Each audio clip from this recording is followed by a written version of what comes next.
Vă salut!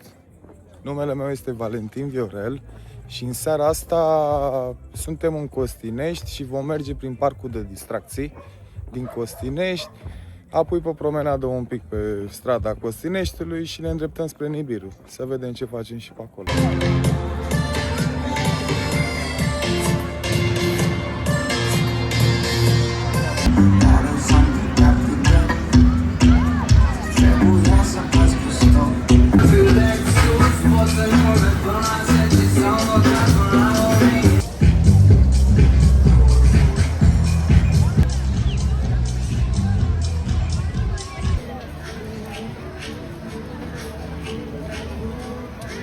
Am intrat și eu în jocul copiilor.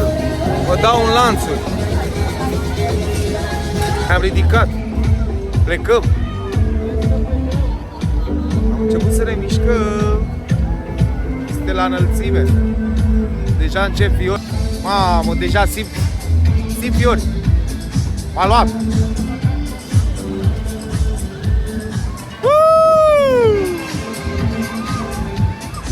Maolo, ce teamă am! Mamă, m-a schimbat! Trebuie să mă uit în telefon, că dacă mă uit în altă parte mi-e rău.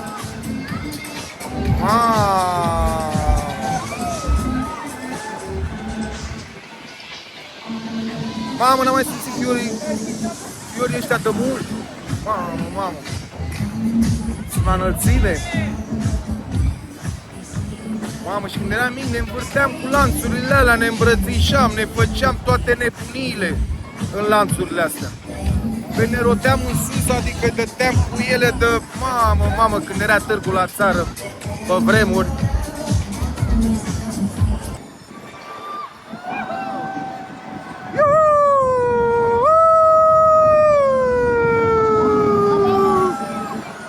Avion cu motor, ia-mă și pe mine zbor. Gata, mă, încetinit, ne-au luat banii. Gata, mă, ne-au luat banii. Iubii continuu.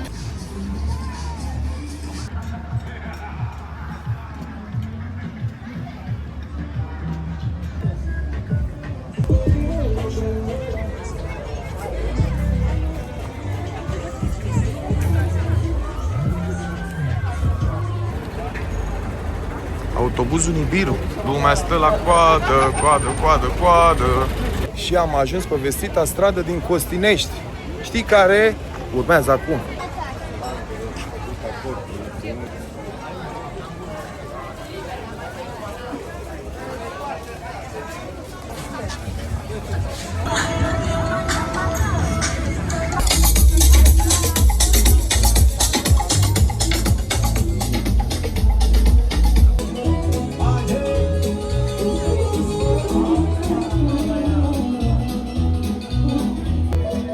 Am ajuns la Nibiru.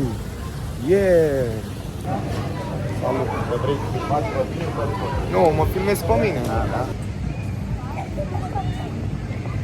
Bombardierii lui Shelly, tati. Ce dă aici, băieți?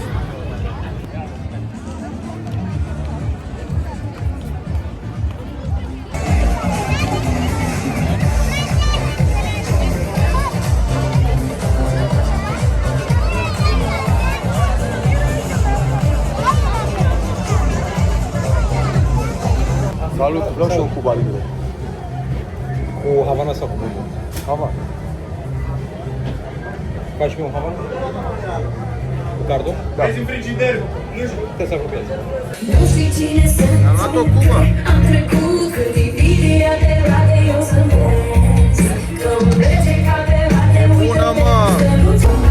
vorbele mă fac oamenul la mult. Vorbește lumea, judecă, yes, când e la tu spune, tu ești best.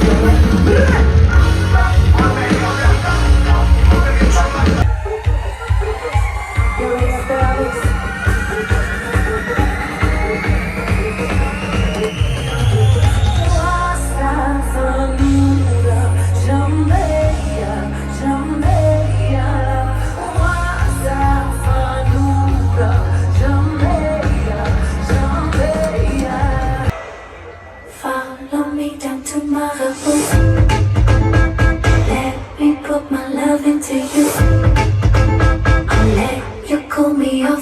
kiss, kiss. Your waves will hit me like deja vu.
Cam acesta a fost vlogul din seara asta. Vă mulțumesc mult că ați stat alături de mine și nu uitați să apeși butonul ăla de like, abonare, share, subscribe, totul. Îți mulțumesc din suflet. Ne vedem în vlogul următor. Ciao!